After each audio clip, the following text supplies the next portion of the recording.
சாந்தி 2/9/2019 சாக்கார முரளி. இன்று பாபா கூறுகிறார், இனிமையான குழந்தைகளே, இது அதிசயமான சத்சங்கமாகும். இங்கு உங்களுக்கு உயிருடன் இருந்து கொண்டே இறப்பது கற்பிக்கப்படுகிறது. உயிருடன் இருந்து கொண்டே இறக்கக்கூடியவர்கள்தான் அன்னப்பறவைகள் ஆகிறார்கள். கேள்வி: குழந்தைகளாகிய உங்களுக்கு இப்பொழுது எந்த ஊர் கவலை உள்ளது? பதில்: நாம் அழிவிற்கு முன்பாக முழுமையாக வேண்டும். எந்த குழந்தைகள் ஞானம் மற்றும் யோகத்தில் உறுதியாகி கொண்டே செல்கிறார்களோ அவர்களுக்கு மனிதனை தேவதை ஆக்குவது ஹாபி, அதாவது பழக்கம் ஆகிவிடுகிறது. அவர்களால் சேவை செய்யாமல் இருக்க முடியாது. ஜின் பூதம் போல ஓடிக்கொண்டே இருப்பார்கள். சேவையின் கூடவே தங்களையும் முழுமை ஆக்குவதற்கான கவலை அவர்களுக்கு இருக்கும். அடுத்தது முரளியில் பாபா கூறுகிறார், ஆன்மீக தந்தை அமர்ந்து ஆன்மீக குழந்தைகளுக்கு புரிய வைக்கிறார். ஆத்மா இப்பொழுது சாக்கார உடலில் இருக்கிறது. மேலும் பிரஜாபிதா பிரம்மாவின் குழந்தையாகவும் இருக்கிறது. ஏனென்றால் பாபா தத்து எடுத்திருக்கிறார். குழந்தைகளுக்கு பாபா புரிய வைத்திருக்கிறார், உண்மையிலும் நீங்கள் ஆத்மாக்கள், சகோதரர்கள்தான். எப்பொழுது நீங்கள் பிரம்மா குமாரி ஆகிறீர்களோ அப்பொழுது சகோதரன் சகோதரி ஆகிவிடுகிறீர்கள். நீங்கள் சூத்ரர்களாக இருந்தீர்கள், இப்பொழுது டிரான்ஸ்ஃபர் ஆகியிருக்கிறீர்கள். பிராமணர்களும் தேவைதானே? உலகத்தில் மனிதர்கள் புத்தியற்றவர்களாகவும் இருக்கிறார்கள், அதே நேரத்தில் குருட்டு நம்பிக்கையிலும் இருக்கிறார்கள். யார் மீது நம்பிக்கை வைத்து பூஜை செய்கிறார்களோ அவர்களை பற்றிய ஞானம் இல்லை. அவர்கள் யார், எப்பொழுது அவங்க ஆட்சி செய்தார், எப்படி அந்த நிலை அடைந்தார், இது போன்ற விஷயங்கள் தெரியாது. ஆனால் லக்ஷ்மி நாராயணனுடைய பூஜை என்னவோ செய்து கொண்டே இருக்கிறார்கள். பாபா ஒரு எக்ஸாம்பிள் கொடுக்குறார். ஒரு மனிதனுக்கு நெஹ்ரு தெரியும் என்றால் அவரை பற்றிய முழுமையான விஷயங்களும் தெரிஞ்சிருக்கும். ஹிஸ்ட்ரி, ஜியாகிரஃபி, எப்பொழுது இருந்தார், என்ன செய்தார், அல்லது அவருடைய பயோகிராஃபி எல்லாம் தெரிஞ்சிருக்கும் தானே. அவருடைய வாழ்க்கை வரலாறே தெரிஞ்சுக்காம நெஹ்ரு என்று மரியாதை கொடுத்தால் அது என்ன பிரயோஜனம் அப்படின்றார் பாபா. அதுபோல் தேவதைகளை பூஜை செய்கிறாங்க, ஆனால் அந்த தேவதைகளுடைய வாழ்க்கை வரலாறு என்ன என்றே தெரியாது. ஆனால் தன்னை தூய்மையற்றவர்கள் என்று சொல்லிக்கொள்கிறார்கள். தூய்மையற்றவர் என்ற வார்த்தை ஃபிட் ஆகுதுன்றார் பாபா. அதாவது மிகவும் ஆப்டாக இருக்குது, கரெக்டாக இருக்குது. தூய்மையற்றவர் என்றால் விகாரிகள். அடுத்தது பாபா கூறுகிறார், ஆத்மா இந்த சரீரத்தில் இருந்தாலும் சரீரத்திலிருந்து விடுபட்டு இருக்கிறது. சரீரத்தை பார்க்கும் பொழுதுதான் அந்த நேஷ்னாலிட்டி சொல்லுவாங்க. இவர் அமெரிக்கன், இவர் இந்த நாட்டை சார்ந்தவர், அவர் அந்த நாட்டை சார்ந்தவர் என்று. ஆனால் ஆத்மாவை அப்படி சொல்ல முடியாது. ஆத்மாக்கள் எந்த நாட்டை சார்ந்தது? சாந்தி தாமத்தை சார்ந்தது. சாந்தி தாமத்தில் இருந்துதான் இங்கே வந்து நடிக்கிறது. ஆகையால் பாபா கூறுகிறார், நீங்கள் மனிதர்களாக இருக்கிறீர்கள். இந்த மனித சிருஷ்டியினுடைய முதல் இடைக்கடை ஞானம் உங்களுக்கு தெரிஞ்சிருக்கணும். இந்த சிருஷ்டி சக்கரம் எப்படி சுற்றுகிறது, இதனை படைத்தவர் யார், எவ்வளோ காலம் இது சுற்றுகிறது, இதெல்லாம் தெரிஞ்சிருக்கணும் தானே. மனிதர்களுக்கும் தெரியாது, தேவதைகளுக்கும் தெரியாது. உங்களுக்கு தான் இந்த விஷயங்கள் எல்லாம் தெரிந்திருக்கிறது என்றார். இந்த விஷயங்களை தெரிந்து கொண்டுதான் மனிதர்கள் தேவதைகளாக மாறுகிறார்கள். மனிதர்களை தேவதைகளாக மாற்றக்கூடியவர் ஒரு தந்தை தான். உங்களுக்கு தெரியும், நாம் விதை ரூபமான தந்தையின் விதை ரூபத்தில் இருக்கக்கூடிய குழந்தைகள் என்று. இந்த மனித உலகம் தலைகீழ் மரமாக இருக்கிறது என்றும் நாம் தெரிந்திருக்கிறோம். இந்த விஷயங்கள், அதாவது விதையை பற்றி, மரத்தை பற்றி பாபா தான் புரிய வைக்க முடியும். மனிதனுக்கு புரிய வைக்க முடியாது. அடுத்தது பாபா சொல்றார், இது இந்திர சபையாக இருக்கிறது. நாம் அனைவரும் இந்திர சபையின் பரிகள்.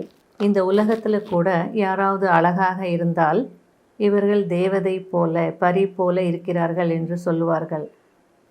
ஆனால் இந்த உலகத்தில் இருக்கக்கூடியவர்கள் பவுடர், மேக்கப் மூலமாக தான் அழகாக மாறுகிறார்கள். சத்தியுகத்தில் நீங்கள் உண்மையான பரிகளாக அல்லது இளவரசிகளாக மாறிவிடுவீர்கள். எந்த தந்தை எப்பொழுதும் தூய்மையாக இருக்கிறாரோ, எப்பொழுதும் அழகாக இருக்கிறாரோ, அவர் பயணியாகி உங்களை அவரைப் போலவே மாற்ற ஒரு கருப்பான சரீரத்தில் பிரவேசம் செய்திருக்கிறார். எதற்காக? உங்களை அழகானவர்களாக மாற்றுவதற்காக அல்லது வெள்ளையாக மாற்றுவதற்காக. ஏனென்றால் இந்த உலக சக்கரம் இப்பொழுது மாறப்போகிறது. ஆகையால் இப்பொழுது நீங்களும் மாறிக்கொண்டிருக்கிறீர்கள் இல்லையா? ஆனால் வரிசை கிரமத்தில் முயற்சிக்கேற்றாற் போல. படிப்பு என்று பார்க்கும் பொழுது அனைவரும் ஒரே மாதிரியாக படிப்பதில்லை. இரவு பகல் வித்தியாசம் இருக்கும் தானே. உங்களிடமும் நிறைய பேர் வருவாங்க, பிராமணர்களாக மாறுவாங்க. ஒரு சிலர் நல்ல விதமாக படிப்பாங்க, சிலர் குறைவாக படிப்பாங்க. யார் நல்ல விதத்தில் படிக்கிறாங்களோ அவங்க பிறரையும் நல்லா படிப்பிப்பாங்க. போக போக பாருங்கள், வெளிநாடுகளில் கூட உங்களுடைய காலேஜஸ், யூனிவர்சிட்டிஸ் எல்லாம் திறக்கும். அடுத்தது பாபா சொல்கிறார், அது தெய்வீக உலகம், இது அசுர உலகம், ராமராஜ்யம் மற்றும் ராவண ராஜ்யம் என்றும் சொல்லலாம். பாபா கேள்வி கேட்குறார், இங்கே வருவதற்கு முன்பு ராவண ராஜ்யத்தை பற்றி தெரிந்திருந்ததா உங்களுக்கு? இந்த முழு உலகமே எல்லையற்ற இலங்கையாக இருக்கிறது என்பது அறிந்திருந்தீர்களா? இப்பொழுது உங்களுக்கு தெரியும், இந்த முழு இலங்கை மூழ்கப் போகிறது. பாரதம் ஒரு நாள் ஸ்வர்க்கமாக இருந்தது. ஆனால் இப்பொழுது இருக்கக்கூடிய பாரதத்தை ஸ்வர்க்கம் என்று சொல்ல முடியுமா? இது நரகமாக இருக்கிறது, மீண்டும் ஸ்வர்க்கமாக மாறப்போகிறது. இதை ஸ்வர்க்கமாக மாற்றக்கூடியவர் யார், பிறகு நரகமாக மாற்றக்கூடியவர் யார் என்று உங்களுக்கு மட்டும் தெரியும். அடுத்தது பாபா கூறுகிறார், உங்களுடைய இந்த மரம் சிறிய மரமாக இருக்கிறது, அதிகமான புயலும் அடிக்கிறது. சத்தியுகத்தில் புயல் போன்ற விஷயங்களுக்கே இடமில்லை. ஏனென்றால் மேலிருந்து புது புது ஆத்மாக்கள் வந்து கொண்டே இருக்கும். ஆனால் இங்கு புயல் அடித்தால் மரங்கள் விழுந்து விடுகிறது. அங்கு மாயாவின் புயல் இருப்பதில்லை, இங்கு மாயாவுடன் யுத்தம் நடக்கிறது. மாயா உங்களுக்கு தொல்லை கொடுக்கிறது. இங்கு பாபா உங்களை தத்து எடுத்திருக்கிறார். நீங்களும் சொல்கிறீர்கள், நாம் சிவ் பாபாவின் குழந்தைகள், அவரிடம் ஆஸ்தி அடைவதற்காக வந்திருக்கிறோம் என்று. ஆஸ்தி அடைந்து கொண்டே கீழே விழுந்துடுறீங்க. அப்போ அடைந்த ஆஸ்தி எல்லாம் முடிஞ்சிடும். அன்னப்பறவையிலிருந்து நாரையாகவே மாறிடுவீங்க. இருந்தாலும் பாபா இரக்க மனமுடையவர், புரிய வைத்து கொண்டே இருப்பார். ஒரு சிலர் மீண்டும் வந்து மேலே ஏறுவாங்க, அதாவது முயற்சியெல்லாம் செய்வாங்க. ஆகையால் பாபா சொல்கிறார், யார் ஸ்திரமாக இருக்கிறார்களோ, உறுதியாக இருக்கிறார்களோ அவர்கள்தான் மகா வீரர்கள். ஹனுமான் போல நீங்கள் மகா வீரர்கள், வீராங்கனைகளாக இருக்கிறீர்கள். இப்பொழுது உங்களுடைய புத்தியின் பூட்டு பாபா திறந்திருக்கிறார். பிறகு பூட்டு ஒரேடியாக மூடப்பட்டு விடுகிறது. அதுபோல இங்கேயும் யாருடைய பூட்டு திறக்கிறதோ அவர்கள் சென்று சேவை செய்கிறார்கள்.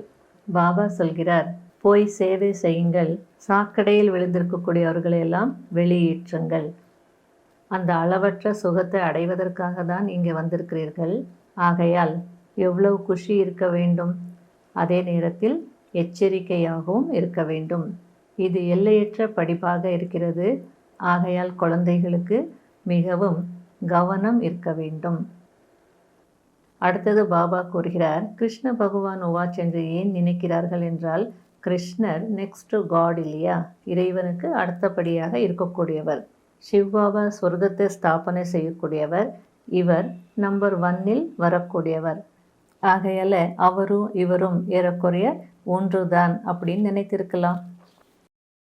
கடைபிடிக்க வேண்டிய முக்கியமான சாராம்சம், முதல் பாயிண்ட், கடைசியில் இருந்து முதலில் செல்வதற்கு மகாவீரராகி முயற்சி செய்ய வேண்டும். மாயாவின் புயல்களில் ஆடி போக கூடாது. தந்தைக்கு சமமாக இரக்க மனமுடையவராகி மனிதர்களின் புத்தியின் பூட்டை திறப்பதற்கான சேவை செய்ய வேண்டும்.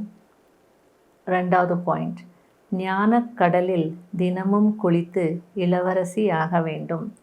ஒரு நாள் கூட படிப்பை தவறவிடக்கூடாது. நாம் இறைவனுடைய மாணவர்கள். இந்த போதையில் இருக்க வேண்டும். வரதானம்: மனதார என்னுடைய பாபா என்று சொல்லி உண்மையான வியாபாரம் செய்யக்கூடிய சமர்ப்பணம் மற்றும் இறந்து வாழ்பவர் ஆகுங்கள்.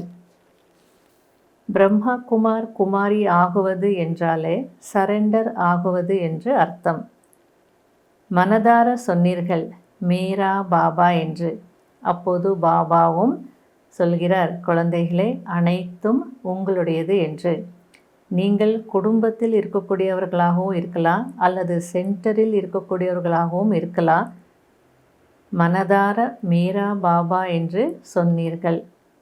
அப்போது பாபா உங்களை தன்னுடையவர்களாக ஆக்கி கொண்டார். இது மனதின் வியாபாரம், வாய் மூலம் செய்யக்கூடிய ஸ்தூல வியாபாரம் அல்ல. சரெண்டர் ஆகுவது என்றால் ஸ்ரீமத்தின் அண்டரில் இருப்பது. அது ரைமிங். சரெண்டர், அண்டர். சரெண்டர் சமர்ப்பணம் என்றால் அந்த ஸ்ரீமத்னுடைய கட்டுப்பாட்டுக்குள்ளே இருப்பது. சென்டரில் இருக்கக்கூடியவங்க தான் சரெண்டர் என்று இல்லை. நீங்கள் வீட்டில் இருந்தாலும் ஸ்ரீமத்னுடைய அண்டரில் இருந்தீங்கன்னா நீங்களும் சரெண்டர் தான் அப்படின்னு பாபா புரிய வைக்கிறார். யார் சரெண்டர் அப்படின்றது புரிய வைக்கிறாங்க. எங்கே இருந்தாலும் பாபாவின் ஸ்ரீமத் அல்லது அந்த நியமங்களுக்குள்ளே இருக்கிறவங்க எல்லாருமே சரெண்டர் தான். இந்த மாதிரி சரெண்டர் ஆகக்கூடியவர்கள்தான் இருந்து வாழக்கூடிய பிராமணர்கள். ஸ்லோகன்: ஒருவேளை என்னுடையது என்ற வார்த்தையில் அன்பு இருக்கிறது என்றால் அநேக விதமான என்னுடையது என்பதையெல்லாம் என்னுடைய பாபா என்பதில் அடக்கி விடுங்கள். அதாவது பாபா என்ன சொல்ல வரார் என்றால், பொதுவாக என்னுடையது அப்படின்ற பற்று அன்பு இருக்கும் நமக்கு. அதனால் ஒவ்வொரு விஷயத்தையும் விட முடியாது. ஆகையால் அது எல்லாத்துலேருந்து நம்ம விடுபடணும் அப்படின்னா என்னுடைய பாபா அப்படின்னு சொல்லும்போது மற்ற அனைத்து என்னென்ன என்னுடையதுன்னு எல்லாம் இருக்கோ அதெல்லாம் அதில் அடங்கிடும் அப்படின்றார். ஓம் சாந்தி.